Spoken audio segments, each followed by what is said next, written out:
आज NCP Sharad Pawar party के 8 सांसदों ने प्रधानमंत्री नरेंद्र मोदी से दिल्ली में मुलाकात की है। इस मुलाकात के बाद हमारे साथ है कांग्रेस के नेता पूर्व मंत्री नसीम खान। नसीम खान जी, जिस तरह से आज ये मुलाकात हुई है, सुप्रिया सुले इनके नेतृत्व में मिले 8 सांसद, इस मुलाकात को लेकर कांग्रेस की क्या भूमिका है? देखिए, सवाल भूमिका का नहीं है। ये तो भूमिका सुप्रिया ताई ने स्पष्ट करना चाहिए कि आज का मिलने का मकसद क्या था प्रधानमंत्री जी को और किस बात को लेकर उन्होंने मुलाकात की। ये तो उन्होंने उसका खुलासा करना चाहिए। आज मैंने रोहित पवार का बयान देखा है। रोहित पवार ने कहा है कि राष्ट्रवादी शरद पवार जी की जो पार्टी है उसके सभी सांसद ना इस बिल का विरोध करेंगे, ना 50% पे समर्थन करेंगे, ना गैर हाजिर रहेंगे। सारे के सारे लोग उसका विरोध करेंगे। जैसे पिछली बार गैर संवैधानिक तरीके से जो परसिमन बिल लाया गया था उसका विरोध सबने किया था। और जहाँ तक पवार साहब का सवाल है, शरद पवार जी बहुत ही कद्दावर नेता हैं, समाजवादी विचारधारा को लेकर चलने वाले नेता हैं।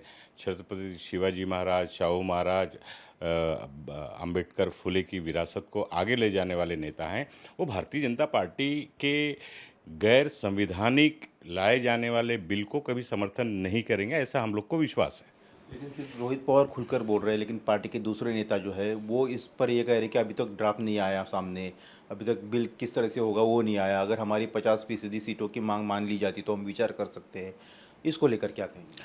तो इसके ऊपर देखिए, जहाँ तक 50% सीटों का बढ़ाने का मुद्दा हो या और क्या मुद्दा है, इसके बारे में अभी तक कोई सामने इस तरह की बात आई नहीं है, नंबर एक। नंबर दो, कांग्रेस पार्टी ने पहले ही कहा है कि महिलाओं का जो आरक्षण देने का बिल पास किया गया है, कांग्रेस के समर्थन से वो बिल पास हुआ है, उसको आखिर मोदी सरकार क्यों नहीं लागू कर रही है? आज 3 साल से उसको पेंडिंग में क्यों रखा है? कांग्रेस ने और सभी विपक्षी दलों ने उसको समर्थन दिया था। महिलाओं को आरक्षण देने का मुद्दा क्यों अधर में लटका के रखा गया है? और परसिमन बिल, ऐसी क्या मजबूरी है जो परसिमन बिल लाना आज जरूरी है? सवाल ये पैदा होता है। तो कहीं ना कहीं चोर की दाढ़ी में तिनका, आज ये इस तरह का वातावरण पूरे देश में बना हुआ है। भारतीय जनता पार्टी और मोदी सरकार आखिर गैर संवैधानिक बिल लाकर देश को कमज़ोर क्यों करना चाहती है? संविधान से खिलवाड़ क्यों करना चाहती है? ये देश संविधान और लोकतंत्र से चलेगा, डिक्टेटरशिप से नहीं चलेगा। इसका सभी लोग विरोध करेंगे। कांग्रेस पार्टी ने और कांग्रेस के जितने भी साथी दल हैं, सभी लोगों ने, जितने भी विपक्षी दल हैं, सबने पिछली बार भी उसका विरोध किया था। और हमें पूरा विश्वास है कि लोग मिलकर, यूनाइट होकर, एकजुट होकर अगर ये बिल लाती है मोदी सरकार, तो इसका विरोध करेंगे लोग। एनसीपी भी विरोध करेगी, क्योंकि देख रहे हैं हम पिछले कुछ दिनों से, पहले पवार साहब मिले, उनके एक नेता देवेंद्र फडणवीस के साथ और राहुल नार्वे के साथ जो है प्लेन में कल ही सफ़र किया जयंत पाटिल ने। फिर उनके पवार साहब के जो सांसद उनको मिलते हैं, मोदी जी उनको टाइम देते हैं, समय देते हैं, उनके कार्यक्रमों में उनका जाना आना होता है। तो इस मामले को लेकर सवाल उठ रहे हैं इसलिए। देखिए, ठीक है, राजनीतिक देश में लोकतंत्र है और हमारे देश की लोकतांत्रिक जो परंपरा रही है, किसी से मिलना जुलना, एक इत्तेफाक अगर हो जाता है, कोई एक प्लेन में साथ में सफ़र करना, तो उसका कोई राजनीतिक मतलब मुझे नहीं लगता है कि निकालना चाहिए। और जहाँ तक मैंने जैसे पहले कहा कि पवार साहब एक बड़े नेता हैं, उनकी एक विचारधारा अलग रही है, पूरे देश ने उनकी विचारधारा को देखा है, तो उनकी विचारधारा को दाग लगेगा ऐसा वो नहीं होने देंगे। पवार साहब तो ठीक है, लेकिन उनके बाकी जो सांसद हैं, हमने इसके पहले भी देखा कि पवार साहब बने रहे अपनी भूमिका पर, अजित पवार और बाकी लोग निकल गए। तो ऐसा कुछ, क्योंकि अंदर खाने कुछ ना कुछ तो ज़रूर कहीं ना कहीं चल रहा है, ऐसी भी खबरें हैं। देखिए, इसको लेकर जो भ्रम पैदा हुआ है, अलग अलग सीक्वेंस जो चर्चाएं चल रही हैं, इसको लेकर तो खुलासा सुप्रिया ताई को करना चाहिए। उन्होंने ही इसकी सफाई देनी चाहिए, साफ बताना चाहिए कि आखिर इसके पीछे क्या है, क्या नहीं है। और जहाँ तक मैंने जैसे पहले कहा कि अभी भी हम लोगों को विश्वास है कि पवार साहब और पवार साहब की पार्टी और उनके सांसद मजबूती से इंडिया गठबंधन में जिस तरह से साथ हैं, और इंडिया गठबंधन में ही महाविकास आघाड़ी के नाम पर सारे सांसद चुन के आए हैं। पिछली बार कांग्रेस ने भी समर्थन दिया, उबाटा ने भी समर्थन दिया है, तब सारे सांसद चुन के आए हैं। और सभी सांसद अपनी नैतिक जिम्मेदारी को स्वीकारते हुए और इंडिया गठबंधन का जो भी निर्णय होगा उसके साथ वो होंगे। जी।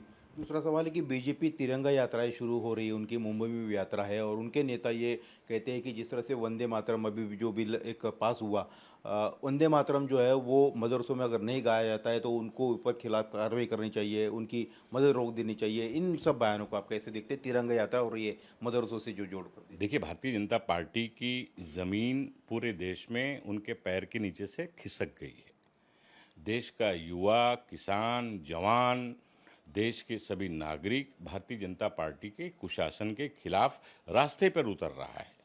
पिछले दिनों आपने देखा कि कितना लंबा करोड़ों युवकों ने अलग अलग प्रदेशों में, चाहे दिल्ली का जंतर मंतर हो, मुंबई का शिवाजी पार्क हो, बिहार हो, उत्तर प्रदेश हो, सभी राज्यों में सारे लोग सड़क पर उतरकर भारतीय जनता पार्टी की गलत नीतियों का डटकर विरोध कर रहे हैं।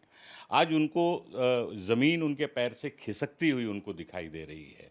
तो कहीं ना कहीं आज तिरंगे से उनको प्यार दिखाई दे रहा है।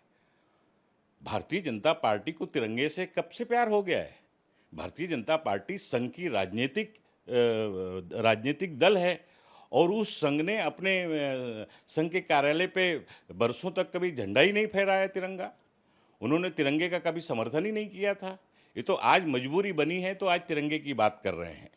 बहरहाल, अगर तिरंगा मार्च निकलता है, तिरंगे से प्यार और देश से प्रेम सभी को करना चाहिए और अगर अभी से वो सुधरने को तैयार हैं तो अच्छी बात है, उसका स्वागत होना चाहिए। और जो उनके नेता मदरसों को जोड़ रहे हैं वंदे मातरम को लेकर, वो भारतीय जनता पार्टी जब जब भारतीय जनता पार्टी की नींव सरक खसकती है, कमज़ोर होती है, तब वो हिंदू मुसलमान के अलावा उनके पास कोई मुद्दा नहीं रहता है। लेकिन इस देश में अब वो हिंदू और मुसलमान 2014, 19, 24 देश ने देख लिया है कि हिंदू और मुसलमान के नाम का बंटवारा करके, भावनाओं से खेलकर, वोट लेकर देश को कमज़ोर करने वाली ताकत भारतीय जनता पार्टी की सरकार है। तो इस सरकार और ये भारतीय जनता पार्टी के नेताओं के ऐसे बयानों को अब लोग ध्यान देना लोगों ने छोड़ दिया है। उससे कोई फर्क नहीं पड़ने वाला है, वो कुछ भी कहते रहें। दूसरा एक सवाल है कि बीएमसी में लगातार हम देख रहे हैं कि विपक्ष फिजूल खर्ची को लेकर आरोप लगा रहा है। पहले कार खरीदने का मामला सामने आया कि स्कॉर्पियो जो 6 महीने पहले खरीदी थी उसकी जगह इनोवा क्यों, फिर उसके जगह मेयर के बंगलों को रिनोवेशन उसको लेकर सवाल उठे। अब ये प्रस्ताव लाया जा रहा है, ये फैसला लिया जा रहा है कि जो तमाम जो कॉरपोरेटर है और जो ग्रुप लीडर्स या कमेटी के अध्यक्ष है उनको अब टैब दिया जाए। तो उस टैब को लेकर विरोध हो रहा है कि भाई इतनी फिजूल खर्ची क्यों, जब बीएमसी आप कह रहे हैं कि आपके पास जो विधायक काम है उसको लेकर फंड जो है पहले से ही जो एफडी है वो तोड़ी गई है, तो ये खर्चे क्यों?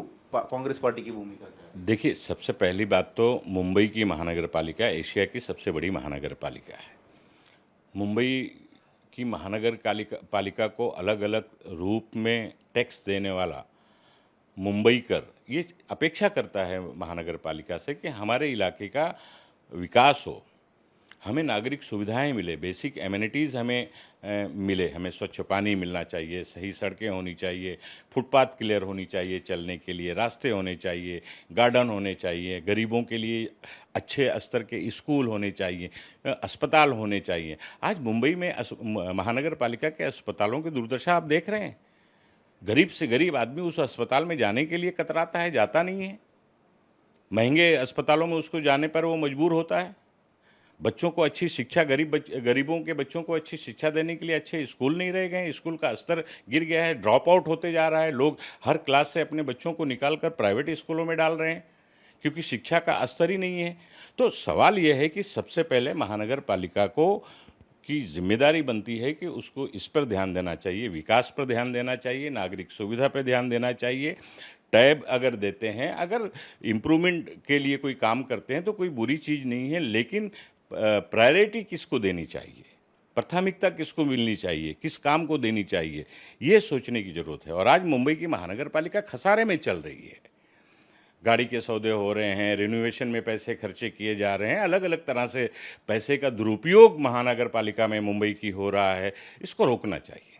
शुक्रिया बात करने के लिए। तो ये कांग्रेस के नेता नसीम खान जिन्होंने अपनी बात रखी। कैमरामैन मिलिंद सालवे के साथ सचिन चौधरी, इंडिया टीवी, मुंबई।